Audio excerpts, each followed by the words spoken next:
直径450，厚度4公分。这是一套客户定做的1500型号撕碎机刀片。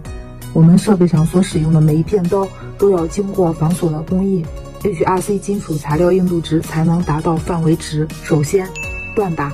锻打可增加刀片的密度，更加耐用。工艺粗磨，工艺热处理，淬火，温度860度，上下温度20度，粗磨再回火，油冷，回火450度，上下温度50度，回火时间为6个小时。现切割内孔和外齿，都是一刀完成，保证同心。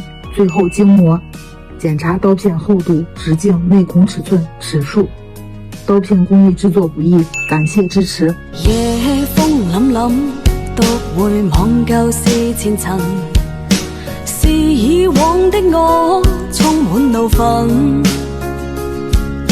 謀救與指責，積壓在滿肚氣不憤，對謠言反應甚為着緊。